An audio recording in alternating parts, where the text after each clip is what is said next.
আসসালামু আলাইকুম। GCC news 24 YouTube চ্যানেলের পক্ষ থেকে আপনাদের সকলকে জানাই স্বাগত। অনেকেই প্রশ্ন করেছে যে ইকামার মেয়াদ নেই, এখন কফিল চাইলে আমার কোনো ক্ষতি করতে পারবে কিনা। আজকের খবরের আলোচ্য বিষয় হলোই এটাই। চলুন তাহলে খবরে বিস্তারিত জেনে নেওয়া যাক।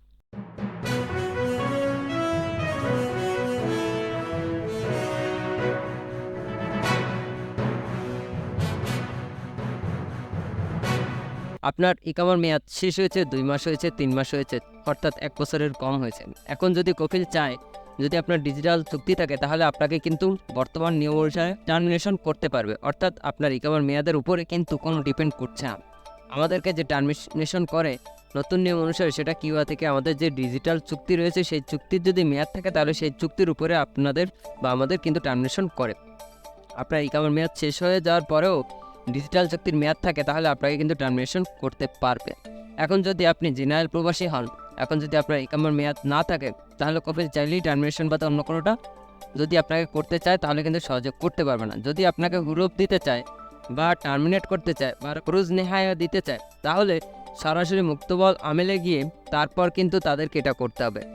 তবে এটা অনেক কফিলই করতে পারে, আবার অনেক কফিল কিন্তু করতে পারে না, কারণ এটা কিন্তু অনেকটা নিয়ম রয়েছে, অনেকটা আইন রয়েছে। সেই আইন অনুযায়ী কিন্তু অনেক কফিল যেতে পারে, আবার অনেক কফিল যেতে পারে না।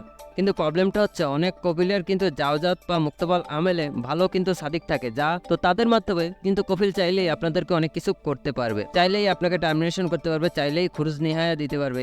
এই দুইটা যদি কোনোটাও না করতে পারে, তাহলে কিন্তু তা আপনার মুআসসাসা বন্ধ করে দিয়ে আপনাকে কিন্তু সাসপেন্ড করে দিতে পারবে। তবে আরেকটা জিনিস হচ্ছে, যেমন ধরেন আপনার 1 বছর হয়ে গিয়েছে, রিকভার মেয়াদ শেষ, 1 বছর পরে আপনার কফিল কি করলো, আপনার মুক্তবল আমেলে 100 রিয়াদ নামালো, এরপর কিন্তু আপনার ইকামার মেয়াদ বৃদ্ধি না করেও আপনার কন্ট্রাক্টের মেয়াদ কিন্তু অটোমেটিক 1 বছর বৃদ্ধি পেয়ে যাবে। তো ওই যে কন্ট্রাক্টের মেয়াদ বৃদ্ধি পেলো, ওই কন্ট্রাক্টের উপরে কিন্তু চাইলে আপনাকে টার্মিনেশন করতে পারবে। তো এইভাবে কিন্তু নানাভাবে কপিলরা বিভিন্ন রাস্তা অবলম্বন করে কিন্তু আপনাদেরকে বিভিন্ন রকম ক্ষতি করতে পারবে। আবার অনেক সময় দেখা যায় আমাদের পাসপোর্ট কপিলের কাছে থাকে, সেই পাসপোর্ট দিয়ে কপিল অনলাইনে আগ করে ফেলবে, অর্থাৎ অনলাইনে একটা অ্যাগ্রিমেন্টের করে ফেলবে। সেই অ্যাগ্রিমেন্টের পেপার দিয়ে কিন্তু আপনাকে মামলা দিতে পারবে। তো কপিলরা কিন্তু জাওজাতের কর্মী ধরে, অনেক মুক্তবল আমেলের সাদিক ধরে কিন্তু আমাদের নামে মিথ্যা মামলা কিন্তু করে থাকে। এগুলো কিন্তু আমরা অহরহ দেখতে পাচ্ছি।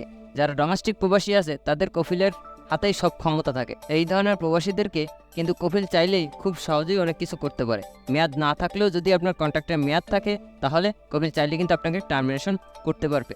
এই জিনিসটা কিন্তু আমরা অনেকেই বুঝি না। তাই অবশ্যই সাবধানে কফিলের সাথে সম্পর্ক ভালো রাখার চেষ্টা করবেন। আশা করি বন্ধুরা বুঝতে পেরেছেন।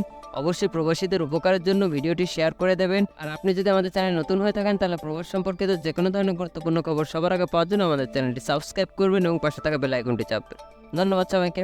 ভালো থাকবেন, সুস্থ থাকবেন। আল্লাহ হাফেজ।